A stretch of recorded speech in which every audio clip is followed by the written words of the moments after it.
तं तथा कृपया विस्तं अश्रुपूर्णाकुलेक्षणं विषिदन्तं इदं वाक्यम् उवाच मधुसूदनः. Sanjay said, seeing Arjuna full of compassion, his mind depressed, his eyes full of tears, Madhusudan Krishna spoke the following words. Text 2. Shri Bhagavan uvacha Putastva kasamalam idam visame samupastitam anarya justam aswargam akirti karam Arjuna.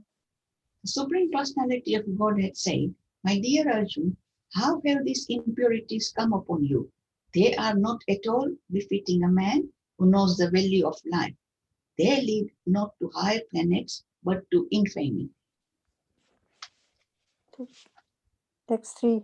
Klebhayam ma samagatkama patha naitattvaya upapadyate sudram hradaya daurbalyam tyakto tistha parantapa. O son of Pritha, do not yield to this degrading importance. Does not become you. Give up such petty weakness of heart and arise, O chastiser of the enemy. Text 4. Arjuna Vacha Katam Bhishmam Aham Sankhye Dronam Cha Madhusudana Ishubi Pratiyosyami Pujarhav Arisudana. Arjuna said, O killer of enemies, O killer of Madhu, how can I counterattack with arrows in battle men like Bhishma and Drona, who are worthy of my worship? Number 5. Guru Ahatvahi Mahanubhavan Shriyo Bhoktum Bhiksham Apiya Loke Hatvata Kama Tu Gurun Ihaiva Bhunjiya Bhogan Rudi Patigadhan. It would be better to live in this world by begging than to live at the cost of the lives of great souls who are my teachers. Even though desiring worldly gain, they are superiors. If they are killed, everything we enjoy will be tainted with blood. Text 6. न चैतद विदम कतरम न करियो यद्वा जायम यदि वा न जाययु यानेवा हत्वा न जिजी विसामस तेव स्थिता प्रमुखे धातररसा. Nor do we know which is better, conquering them or being conquered by them. If we killed the sons of Dhritarashtra, we would not care to live. Yet they are now standing before us on the battlefield. Number 7. कार्पण्य दोष पता स्वभाव पचामी त्वं धर्म समुदाचेतः रेष्यशन निश्चितं ब्रूहि तन्मे शिष्य से ताम साधि माम त्वं प्रपन्नम. Now I am confused about my duty and have lost all composure because of miserly weakness. In this condition, I am asking you to tell me for certain what is best for me. Now I am your disciple and the soul surrendered unto you. Please instruct me. Text 8. Nachi prapsayami mama panyuddhat yachoktam uchosanam indriyanam avapye bhumau asapatnam ludham rajyam surana apichadipatyam. I can find no means to drive away this grief which is drying up my senses. I will not be able to dispel it even if I win a prosperous, unrivaled kingdom on earth with sovereignty like the demigods in heaven. Text 9. Sanjay uvacha evam ukta rishikesha buddhakesha parantapa no yosya iti govindam ukta tusnim babuva iha. Sanjay said, having spoken thus, Arjuna, chastiser of enemies, told Krishna, Govind, I shall not fight, and fell silent. Text 10. Tamuchva rishikesha prashana iva bharata senya ubhyo madhye visidantam idam vachaha. O descendant of Bharat, at that time Krishna, smiling in the midst of both the armies, spoke the following words to the grief-stricken Arjuna. Text 11. Shri Bhagavan uvacha asochan anavaschos asochan anvasochastvam pragnavadam cha bhasase gatasun agatasum cha nanu sochanti panditaha. The Supreme Personality of Godhead said, by speaking learned words, you are mourning for what is not worthy of grief. Those who are wise lament neither for the living nor for the dead. Text 12. न त्वे एवाहं जातु नासं न त्वं नेमे जनाधिपाः न चैव न भविष्यामः सर्ववयम् अतः परम्. Never was there a time when I did not exist, nor you, nor all these kings, nor in the future shall any of us cease to be. Text 13. देहिनो स्मृति यथा देहे कुमारं यौवनं जरा तथा देहांतर प्राप्ति धीरस्तत्र न मूयति. As the embodied soul continuously passes in this body from boyhood to youth to old age, the soul similarly passes into another body at death. A sober person is not bewildered by such a change. Text 14. मात्रा स्पर्शस्तु कौन्तेय शीतोष्ण सुख दुःखदाः अगामापायिनो नित्यास् तं स्थितिक्ष्व Bharat. O son of Kunti, the non-permanent appearance of happiness and distress and the disappearance in due course are like the appearance and disappearance of winter and summer seasons. They arise from sense perception, O sign of Bharata, and one must learn to tolerate them without being disturbed. Text 15. यम हीना यथयन्ति एते पुरुषं पुरुषसभ सम दुःख सुखं धीरं समत्तत्वाय कल्पते. O best among men, Arjuna, the person who is not disturbed by happiness and distress and is steady in both is certainly eligible for liberation. Text 16. नासतो विद्यते भावो न भावो विद्यते सतः उभयोरपि दृष्टोऽन्तस् अन्यस्त्वत्तदर्शिभिः.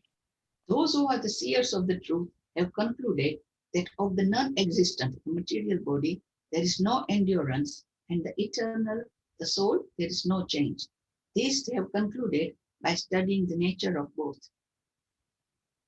Text 17. अविनाशी तु तद्विधि येन सर्वम् इदं ततं विनाशम् अव्ययस्यास्य न कस्ति कर्तुम् अर्हति.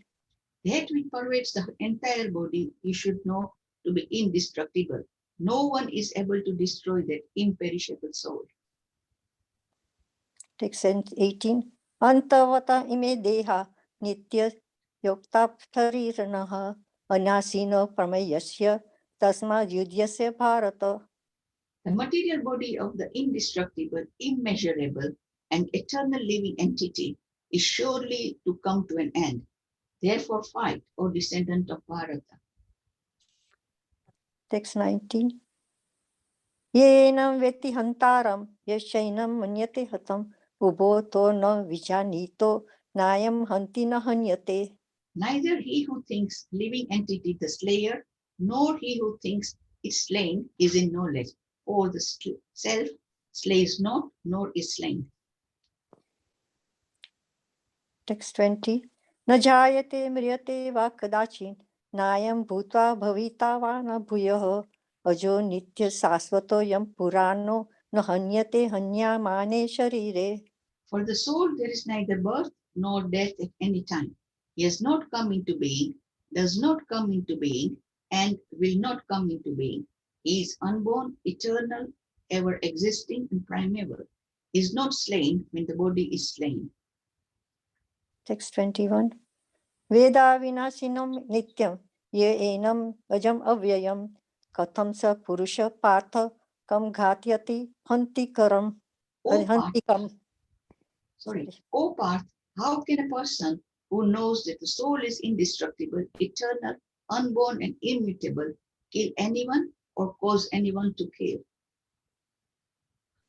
Text 22. Vasamasi jirnani yata vihaya navani grunati naropparani tata sharirani vihaya jirnani anyani samyati navani dehi. As the person puts on new garments, giving up old ones, the soul similarly accepts new material bodies, giving up the old and useless ones. Text 23. Nainam chindati sastrani nainam dahati pavakaha na chainam kledayanti apo na sosyati marutaha. The soul can never be cut to pieces by any weapon, nor burned by fire, nor moistened by water, nor withered by the wind. Text 24. Achedyoyam adyoyam akledyo sosya eva cha nitya sarvagatasthanu achaloyam sanatanaha. This individual soul is unbreakable and insoluble, and can neither be burned nor dried, is everlasting, present everywhere, unchangeable, immovable, and eternally the same. Hare Krishna. Hare Krishna. Hare Krishna, thank you so much, Pooja Mataji and Krishangi Mataji. Beautiful recitation by both of you. It's so Thank nice you. to see. It's so nice to see that you both attend every single day. And Krishangi Mataji, you are such a senior devotee, and I feel very, very humble when I'm speaking in front of you. I feel a bit nervous, actually, to be honest. No, really, you're more, no, you got more knowledge than I've got here. No. That is not true. That's not true. Thank you. Please give me a mercy. Thank you. Hare Krishna. Hare Krishna. Okay, so let me see if I can get my screen up for the PowerPoint. Sorry, hold on 1 second.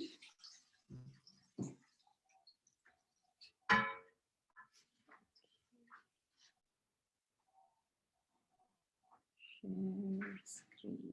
Here we are. Okay, you all can see the screen? Yes, Mataji. Okay, thank you. Okay, so we are obviously continuing with chapter 2. Very, very important chapter. In fact, it gives us, in summary, the entire Bhagavad Gita. And the chapter, that's why is entitled Contents of the Gita Summarized. So today we are going to discuss verse 10 of the chapter 2. That's better. Okay. Tam uvacha Rishikesha prahasan iva bharata senayor ubhayor madhe vishidantam idam vachaha. Translation and purport by Srila Prabhupada. Srila Prabhupada ki jai. O descendant of Bharata, at that time Krishna, smiling in the midst of both the armies, spoke the following words to the grief-stricken Arjuna. Is there anybody who would like to read the purport? Can I read, Mataji, please? Yes, please, Mitali Mataji. Thank you.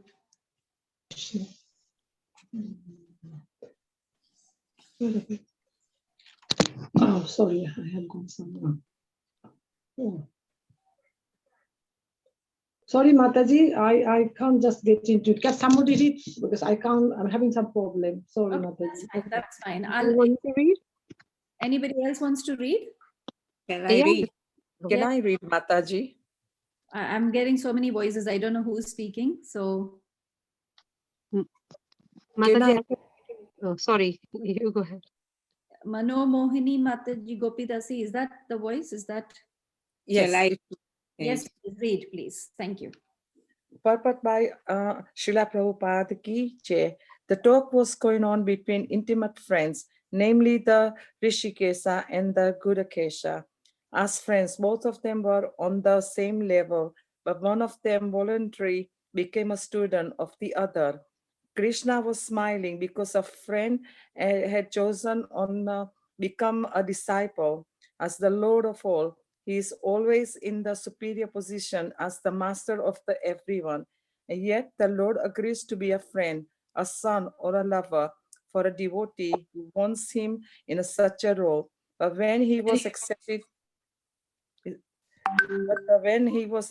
as a master, he at once assumed the role and asked and talked with a disciple like the master with gravity as it is required. It appears that the talk between the master and the disciple was openly exchanged in the presence of both armies so that all were benefited. So the talks of Bhagavad Gita are not for any particular person, society, or community, but they are for all, and friends of enemies are equally entitled to hear them. Hare Krishna. Thank you so much. So before we continue discussing this verse, we'll recite our prayers. Om Agyanti Mirandasya Gyananjana Shalakaya Chakshurun Militam Yena Tasmai Shri Guruve Namaha हे कृष्णा करुणा सिंधु दीनबंधु जगत्पते गोपेशा गोपिका कांता राधा कांता नमोस्तुते तप्त कांचना गौरंगी राधे वृंदावनेश्वरी वृषभानुसुते देवी प्रणमामि हरिप्रिये वंशकल्पतरुभ्यश्च कृपा सिन्धुभ्येव च पतितानां पावनेभ्यो वैष्णवेभ्यो नमो नमः। जय श्री कृष्ण चैतन्य प्रभु नित्यानंद श्री अद्वैत गदाधर श्रीवासदि गौर भक्त वृंद हरे कृष्णा कृष्ण कृष्ण हरे हरे हरे राम राम राम हरे हरे नम ओं विष्णुपदाय कृष्णपृष्ठाय भूतले श्रीमते भक्ति नमस्ते Yeah, good. गौरवाणी प्रचारिणे निर्विशेष शून्यवादी पाश्चात्यादेशतारिणे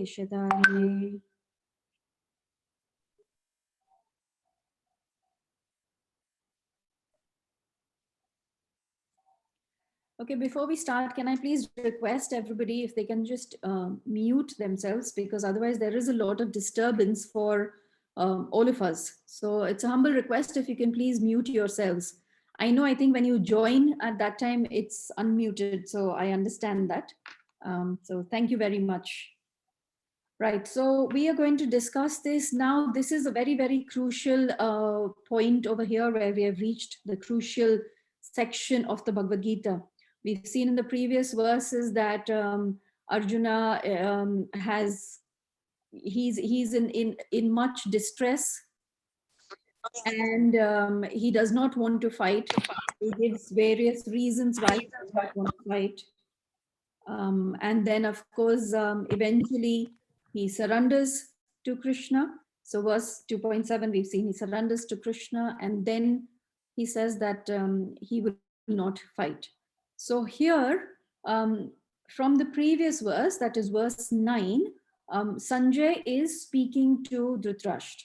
As we all know that Sanjay has been given the divine vision. He is, although he is not present on the battlefield of Kurukshetra, he is in Hastinapur in the palace with the blind king Dhritarashtra, but he is actually describing all that is happening on the battlefield of Kurukshetra to Dhritarashtra. So in the previous verse, it was Sanjay speaking, and this is in continuation to the same. So here Sanjay is speaking to Dhritarashtra and saying, O descendant of Bharata, at that time Krishna, smiling in the midst of both the armies, spoke the following words to the grief-stricken Arjuna. So let's see what we can take from this verse. So the first thing is to understand that this verse, how do we understand this verse in relation to the Bhagavad Gita, the beginning, the first verse? Does anybody remember the first verse of the Bhagavad Gita? Anybody who remembers it and would want to recite it? Yes, Mataji. Hare Krishna. Hare Krishna. Yes, Mataji. Dharmakshetre Kurukshetre Samaveta Mamaka Pandavaschaiva Kimakurvata Sanjaya. Brilliant. Thank you so much, Prabhavati Mataji. Is that right? Yes, Mataji. Thank you. Hare Krishna. Thank you. Dandavat. Thank you. So in the first verse, the first chapter, the first verse, Dhritarashtra is asking these questions to Sanjaya, right? Dharmashetre Kurukshetra. So he's asking, what did my sons do? And the second question is, what did the sons of Pandu do? So he's asking these questions, and we see that in the first chapter, if you will remember, because we've just recently done it, if you will remember, he's describing how Duryodhan steps off his chariot, goes over to Bhishma, describes the two armies. So he's describing who all are present in the opposing army.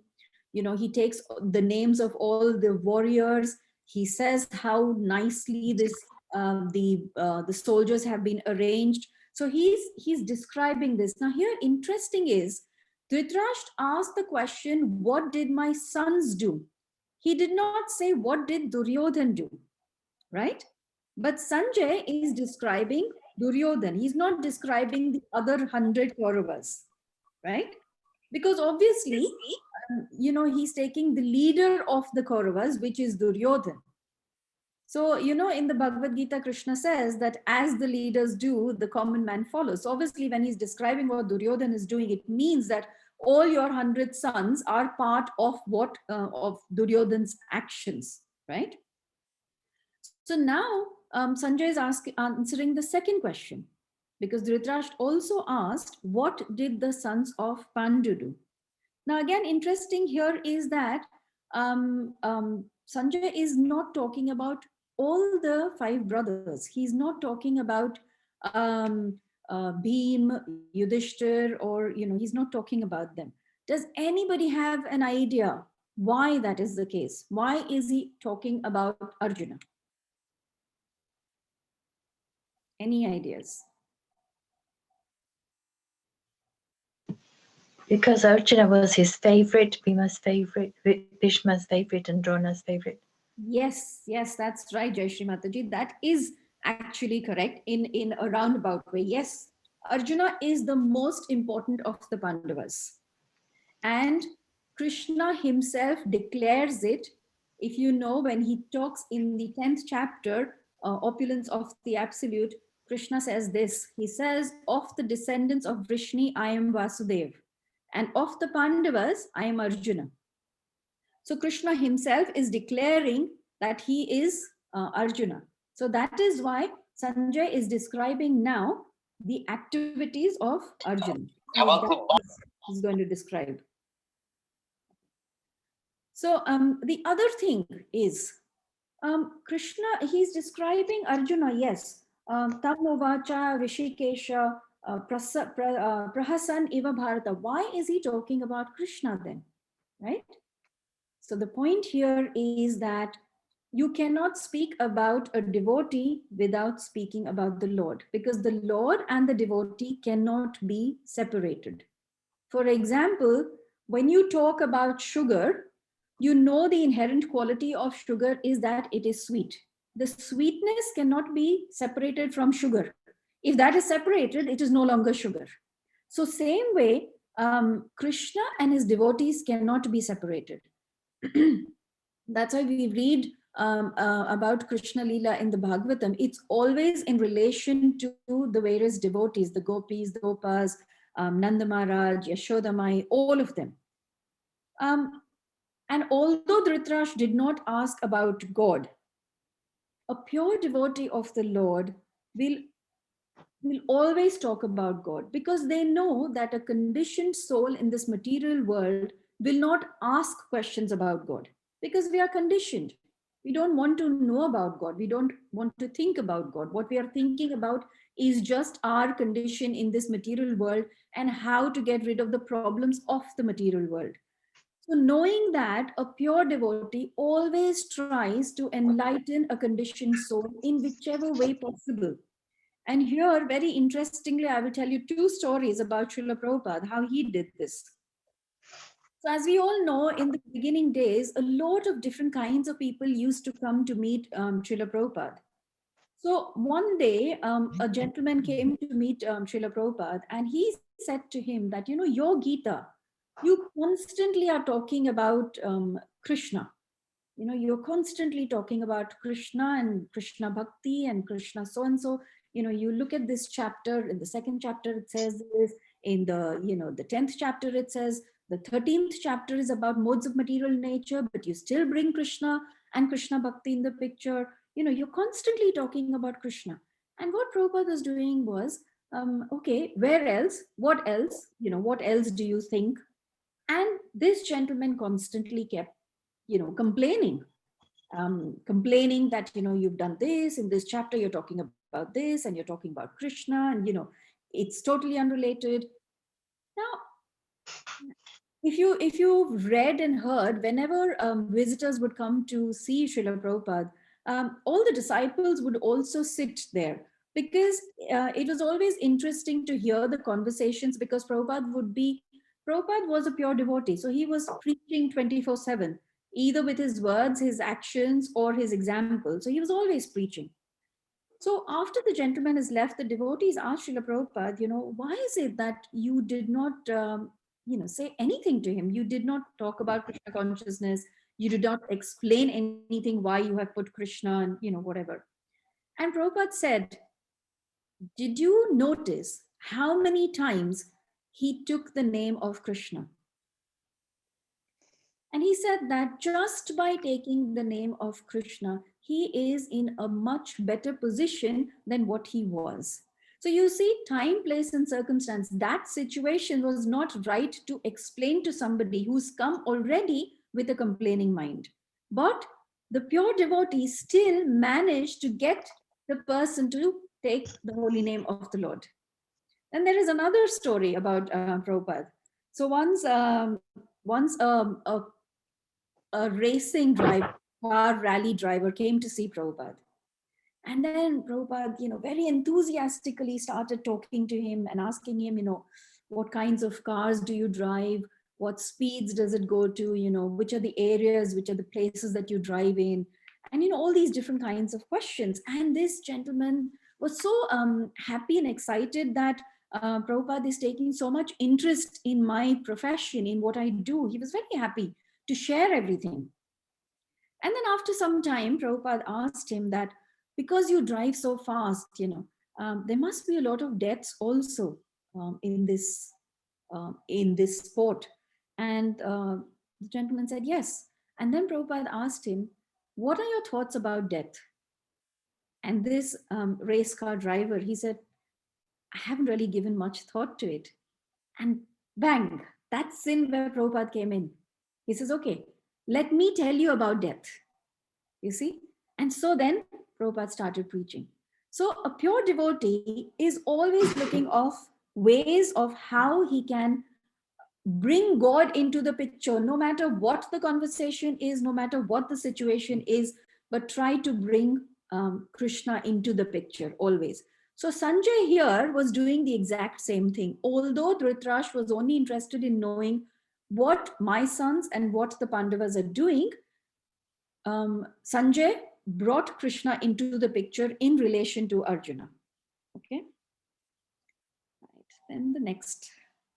So the next point that we will discuss is how Sanjay is calling Dhritarashtra Bharata.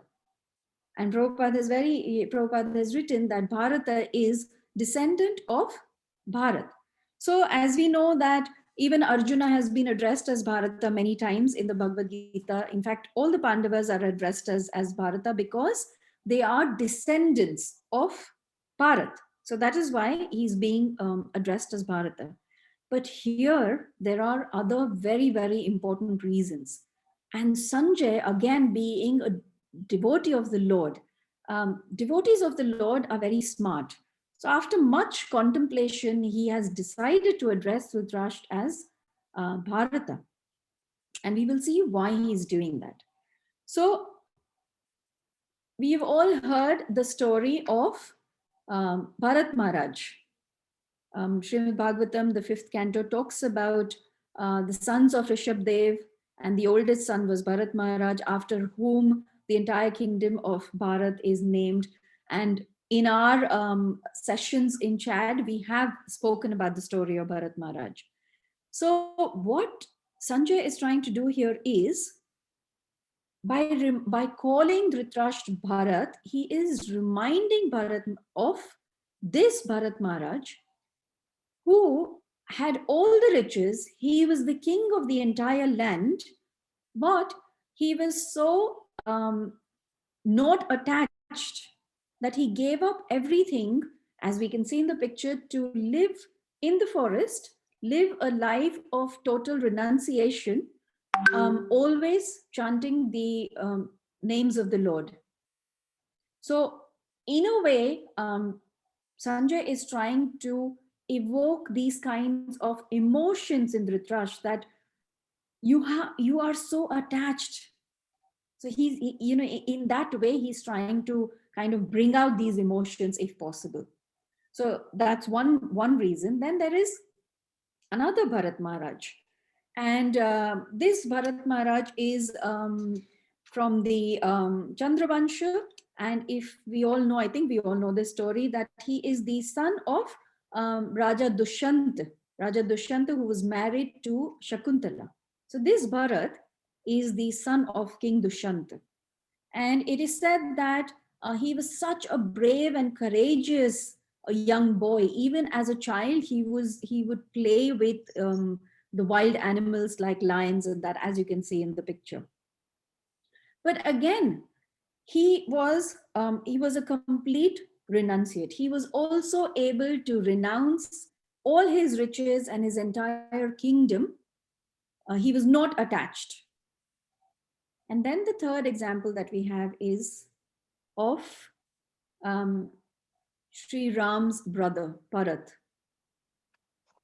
Now, we all know the story where Bharat Maharaj's mother, Kaikeyi, wanted her son to get the kingdom of Ayodhya, and that is why she managed to send Sri Ram to the jungles, to the forest for 12 years. And Bharat Maharaj was, in her mind, was to inherit this kingdom. But instead, Bharat Maharaj went to the forest, took the padukas, the wooden sandals of Sri Ram, put them on the throne, and actually he, as you can see, he stayed in this small hut outside the city, never stayed in the palace, never took any kind of opulences as his own, but looked after the kingdom on behalf of Sri Ram, and placed the padukas on the throne and prayed to them every day, as we can see. So here the use of the term Bharat is very, very significant, because what Sanjay is trying to do is trying to get this understanding to Dhritarashtra that, you are so attached to the throne. And because of this, your son is now in a position where the entire Bharat Vansh may be just completely wiped off. Because as we know, in the Kurukshetra battle, all of the Bharat Vanshis were there, the Kauravas, the Pandavas, all the relatives, the cousins, uncles, and everybody was there. So the entire Bharat Vansh was in a situation where it could all be wiped off. So the use of Bharat here is for that. Sanjay is trying to evoke these kinds of feelings in Dhritarashtra. I hope you're all with me till now. Okay, next. Mataji. Yeah. Thank you. So yeah, Sanjay is reminding Dhritarashtra of the sacrifices that all of these characters with the name Bharat have done. Right? Mataji, Yes. there is one more meaning of Bharat as well. Yes. In Sanskrit, Bha means spiritual light, Rat means revealing. Sorry, Rat means? Revealing, enjoying, Okay. submerged. Oh, right. Okay. That's According to Google Sanskrit. good. Okay. Thank you. Thank you for sharing. Interesting. Thank you very much. Okay. So we'll continue with our verse. Now, here we look at these two terms together, because they actually go together, and you'll understand the reason why. We have discussed in the past Rishikesha. Rishikesha is the controller of the senses. We've discussed that. And in this verse, Vishidantam is used. Vishidantam is somebody who is lamenting. So over here, we can see that Arjuna is lamenting. He is very, very upset that he has to fight this war, and he has to, kill his relatives, his brothers, his friends, and all of that. So in the Bhagavatam, Sukadev Goswami calls Krishna Rishikesha in relation to two personalities, Mother Devaki and Queen Kunti. Now, we all know the story of Mother Devaki, how she was put in the prison. She and Vasudev were put in the prison by her brother Kamsa because of the Akashvani that he heard, that, the son of Devaki is going to be your killer. And so he put her in the prison. But it was obviously Krishna who then liberated her, who freed her, and eventually killed Krishna. And then same way, we've also heard the stories of how Mother Kunti has been in, has seen so many troubles in her life along with her sons, the Pandavas. And it was always Rishikesha, it was always Sri Krishna who was with them whenever they were going through any problems. And it was he who got them out of all lamentations and all problems. And in the Bhagavatam, when Queen Kunti is reciting the prayers, the most famous prayers of Queen Kunti, first canto, 8th chapter is about Queen Kunti's prayers. In that she addresses him, and you can see the translation here. She says, "O Rishikesha, master of the senses and lord of lords, you have released your mother Devaki, who was long imprisoned and distressed by the envious King Kamsa, and me and my children from a series of constant dangers." Now, what is interesting here is that same Devaki Putra Krishna and Kunti Putra Arjuna are here. Devaki Putra is Rishikesha. Kunti Putra right now is the one who is lamenting. He is Vishidantam.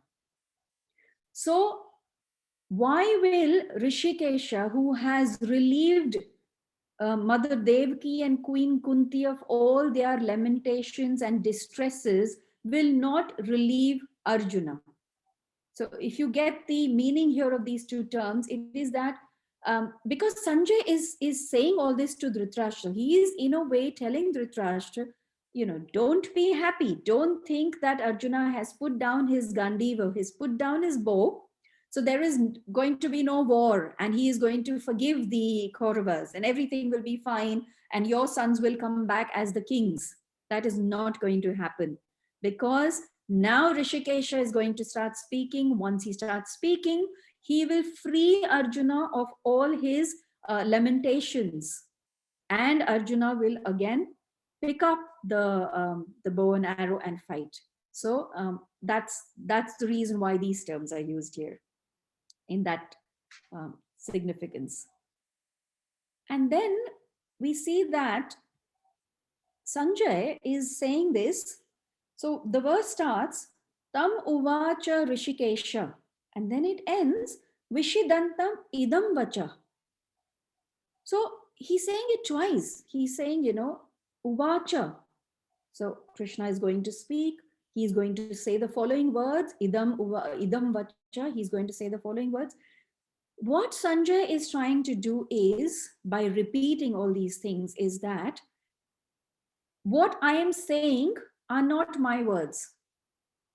He's telling Dhritarashtra that don't be under the impression that what I'm saying are my words. These are words that the Supreme Personality of Godhead Krishna has spoken. I am only repeating what Krishna has spoken. I am not adding or subtracting anything from what Krishna is speaking. So this is our parampara. Srila Prabhupada, when he got his Bhagavad Gita, and he named his Bhagavad Gita as it is, because even 50 odd years back, it wasn't that there was no Bhagavad Gita available in the market. In fact, in the introduction of the Bhagavad Gita, Srila Prabhupada says that there were probably more than 600 copies of the Bhagavad Gita available. But the problem was that they were not as it is, as Krishna has spoken. There were always some additions, some subtractions, some interpretations given by the authors of those Bhagavad Gita.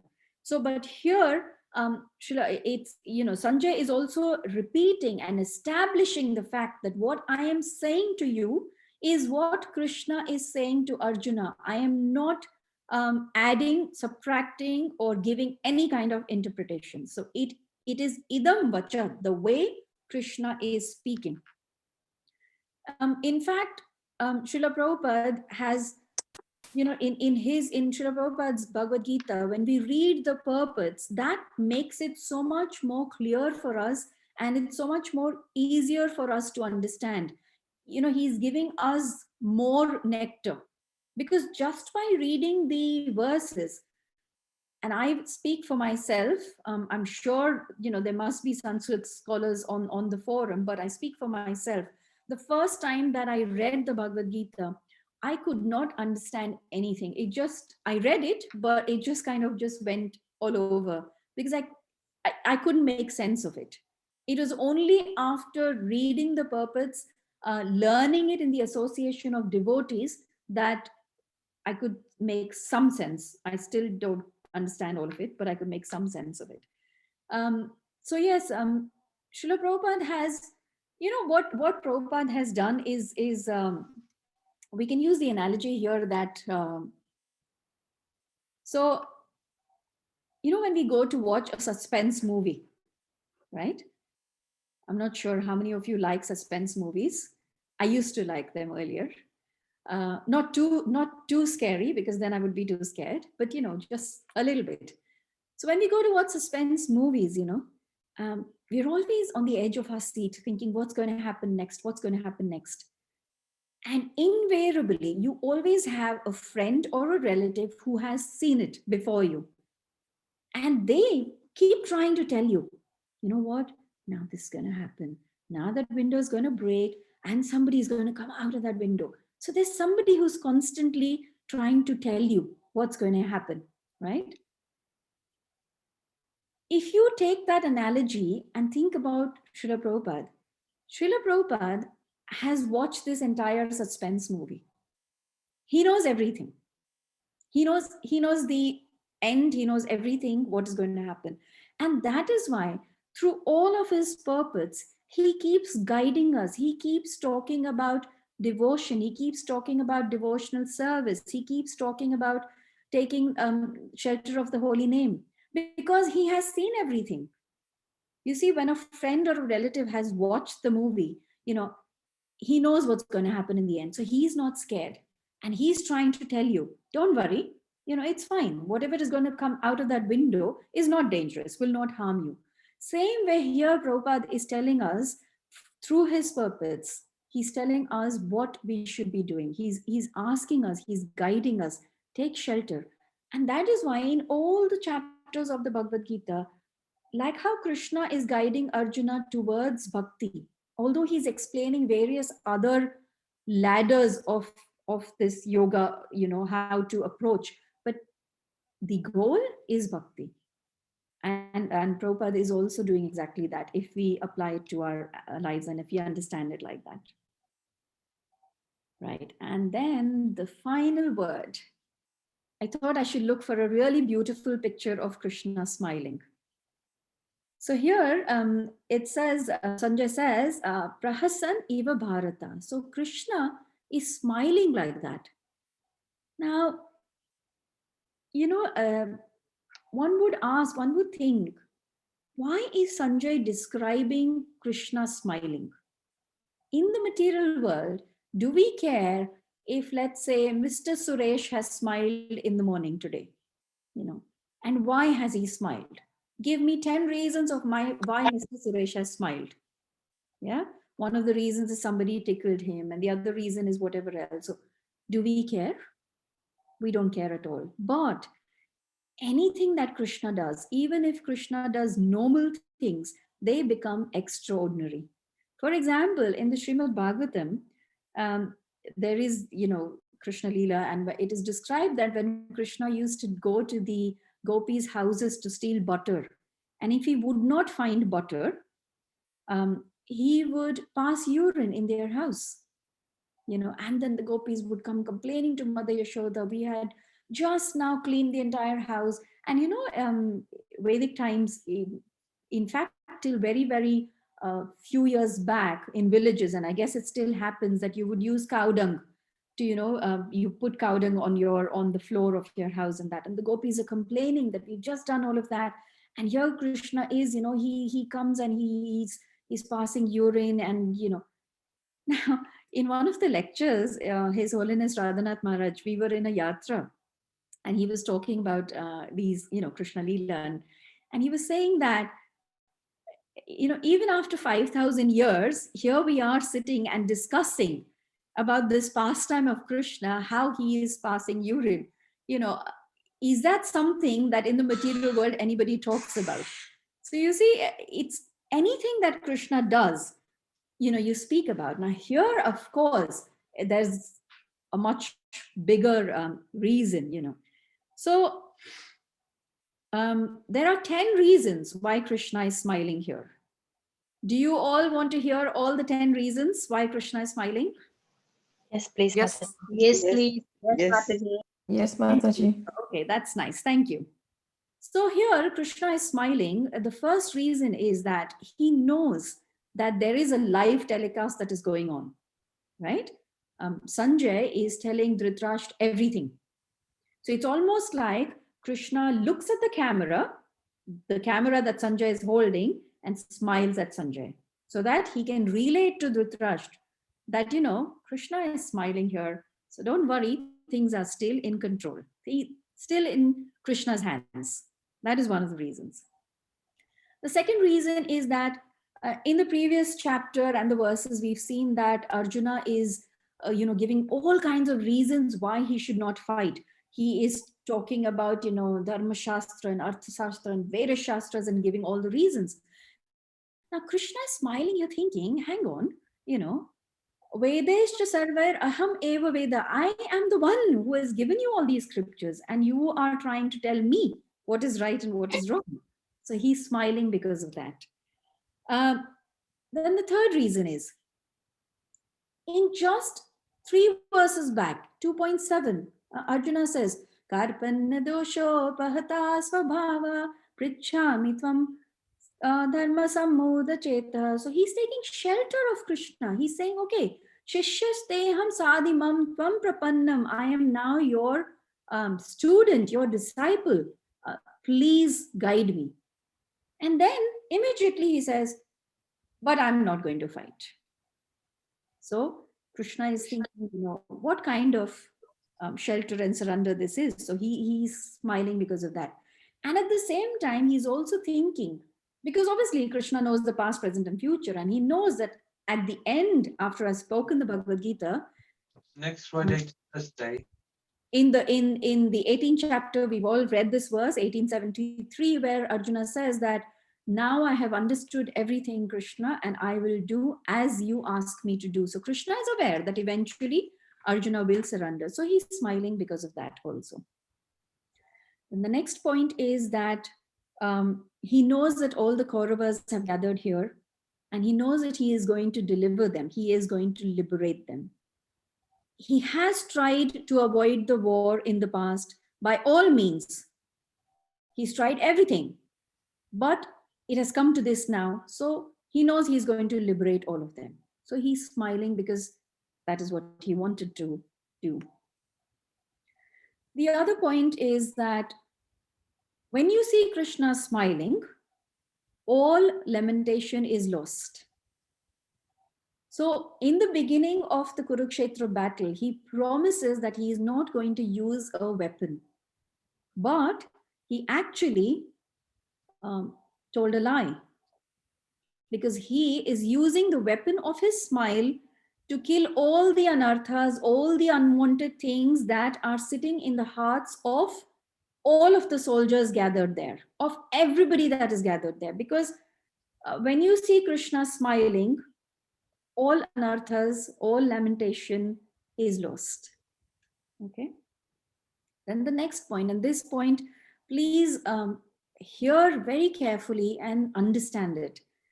Srila Prabhupada says that all the flowers that bloom in this universe, when they bloom, that means Krishna has smiled. So all the flowers that you see, it says in the Bhagavad, and when we take to Krishna consciousness, we think, how can we think of Krishna 24/7? Krishna gives us so many ways. Like, imagine when you're walking, especially as the summer, so you'll see loads of flowers. Imagine every flower that you see blooming, it's because Krishna has smiled, right? So Srila Prabhupada says that all the flowers that bloom is because Krishna has smiled. Now, on the battlefield of Kurukshetra, all these soldiers, yes, they are going to die. They're going to lose their body. But their souls, which are like buds waiting to blossom, will now blossom because Krishna is smiling. So all of these people who are, just buds, their souls are just buds, they will now blossom because they will be liberated because Krishna is smiling. So that's another reason. Then the next reason, of course, is that Krishna wanted to speak the Bhagavad Gita. So he's very pleased with Arjuna that, okay, I've orchestrated all of this because I wanted to speak. You have asked me the right kind of questions. You have so many doubts. So now by speaking the Bhagavad Gita, I'm going to clear all your doubts. This gives me the opportunity to do what I wanted to do, which is speak the Gita. Then the next reason why he's smiling is because after seeing Arjuna like this, he's in tears, he's lamenting, he's put down his Gandiva, he says he doesn't want to fight, he's sitting on the chariot. So the other Pandavas, when they see this, they are thinking, our star player is retiring hurt. What are we going to do? How are we going to have this battle? So they are, worried. So Krishna is smiling to, let them know, don't worry, I'm here. I'll take care of it. Don't worry about it. And then the next reason is Bhagavad Gita talks about various aspects. When you read the introduction, it says that, it talks about the main themes. And one of them is the difference between a Jiva and Ishvara. Now here Arjuna is representing all of us Jivas. And of course, Krishna is Ishvara. The Jiva starts lamenting. Whenever there is a problem, whenever there is any issue, we start lamenting. But Krishna, because no situations will affect him, Krishna says in the Bhagavad Gita that, I am the creator of this whole material world, but I am not still in this material world and nothing affects me, right? So the lesson that we have to learn here is that Krishna is present in our hearts, but we have not given the control of, we have not given him the control to sit on the chariot of our heart, take the reins in his hand. Because if that happens, then like Krishna, we will also not lament for anything and we will always be smiling, knowing that whatever is happening is Krishna's plan. And if it is Krishna's plan, it cannot go wrong. So he's teaching us this through Arjuna. And this last one is quite a deep thing. So, I'm not sure whether I can explain it fully. I'm sure you all will understand, but I don't think I have understood it fully, but I will try my best. So here, actually, Krishna it is said that he is displaying the Rasa Leela. Now, how is that? We all know, and we've heard in our Bhadra campaign and in other places, how the Srimad Bhagavatam is described as the body of Krishna. The first two cantos are the feet and the legs, and then it progressively goes up. And it says that the 10th canto is the face of Krishna, right? And the smile. So in the 10th canto, 5 chapters which are describing the Rasa Leela is the smile of Krishna. And here Krishna is smiling, right? So it's almost that, he is telling us, what he is teaching us is that, what is Rasa Leela actually? Rasa Leela is the highest level of surrender, where the gopis, the highest devotees of Krishna, have completely surrendered themselves to Krishna. And in the Bhagavad Gita, Krishna is saying, Sarva Dharman Parityajya. So here also Arjuna is in a state where he wants to surrender, where he's surrendering to Krishna, and Krishna is speaking the Gita to Arjuna to give him pleasure, and through him he is giving us all the guidance of the Bhagavad Gita. So that is another reason why Krishna is smiling. I hope all this makes sense to you. But yeah, so the thing is that for us, what is important to understand is that this material world we all know it is Dukhalaya Shashwatam. There is always misery and lamentation in this world. But if we turn to Krishna, and we surrender to him and we look at his smiling face and we allow Krishna to take the control of our lives, then Krishna is promising that just like I am smiling always, you will also smile. Because somebody who has knowledge things don't affect him. Krishna is absolute knowledge, complete knowledge. So if we allow Krishna to come into our lives, then we will also be able to smile just like how Krishna is smiling. So I think that's it from me for this verse. Let me just stop sharing.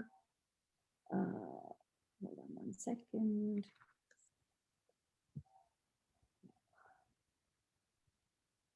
Once I get on my control and I can stop sharing, then I'll stop sharing. In the meantime, of course, if anybody has any questions, comments, corrections, additions to make, please feel free.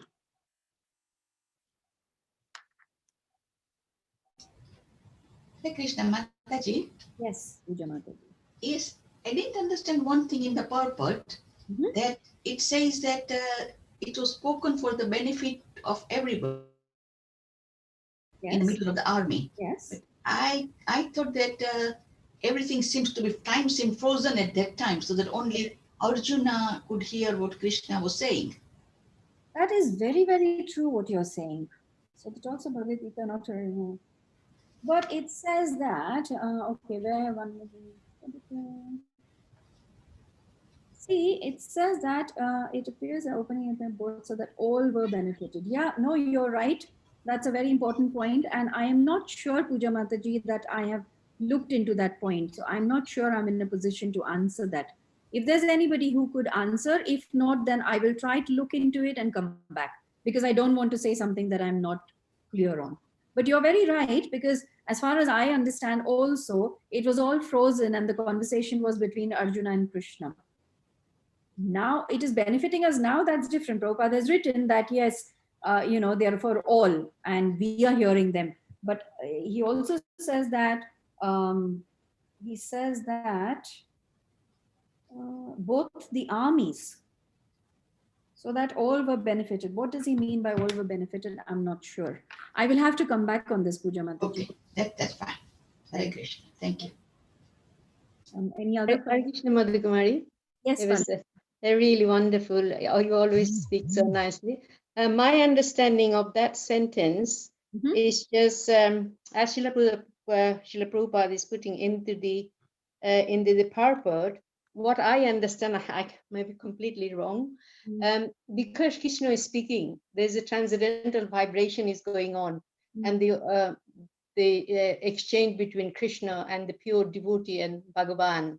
And I'm sure all the armies and whoever is there, because Krishna is in everybody's heart, and this wonderful vibration is going on in the battle of Kurukshetra.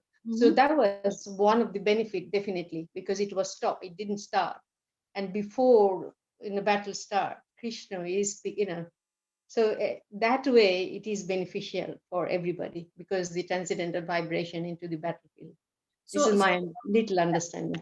No, so what you're saying is, although they could not hear the exact conversation, what is happening, just the vibration of the sound was beneficial to everybody present. Yes, this is my understanding. Also Sanjay is hearing and he is relaying to Dhritarashtra.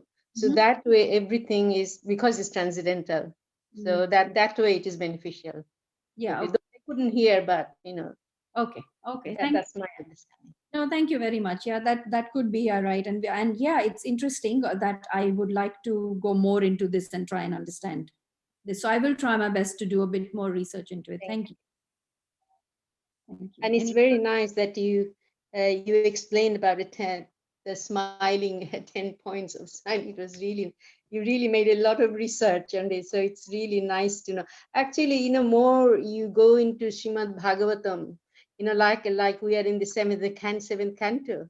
Yeah. And it has been said that if we think of Krishna 24 hours, there is no problem. All our problem, because we lose contact with Krishna. We are not We are not hearing Krishna. He's sitting in our heart 24. He's saying, I'm in the heart. We are not hearing Krishna. That's why we are miserable. Yeah. If we hear Krishna, there's no problem. Everything happening because he has a greater plan for us. Yes. So we should not be puzzled at all. Yeah. You know? Yes. I mean, this is my superficial realization, but this is the truth. Yeah. It's true. It's true. Yes, it's Yeah. true. Thank you for Thank sharing, Balika Mataji. Thank you. you. Any other questions or comments, corrections?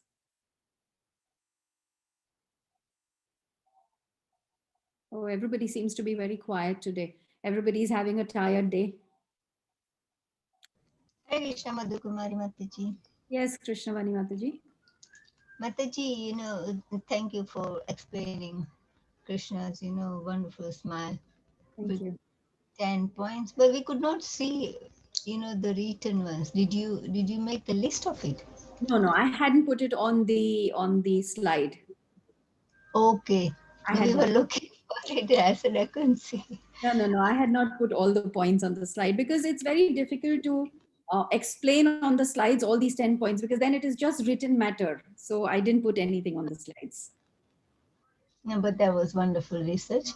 Thank you. Thank you. And another thing I like from your lecture is that, how you were like Krishna and Arjun. You were explaining that how Krishna was, like explain Arjuna and Srila Prabhupada, like he explained it so nicely so we could understand. So you compared Krishna and Srila Prabhupada. That's the only way we can. Yeah, we can. There's no other way we can understand. Prabhupada always said, no intelligence, no intellectualism, nothing can make you understand these shastras except for the mercy of the devotees, mercy of the pure devotee like Srila Prabhupada. Yeah, very true, very true. His explanation is wonderful. Yes. Thank you. Hare Krishna. Hare Krishna.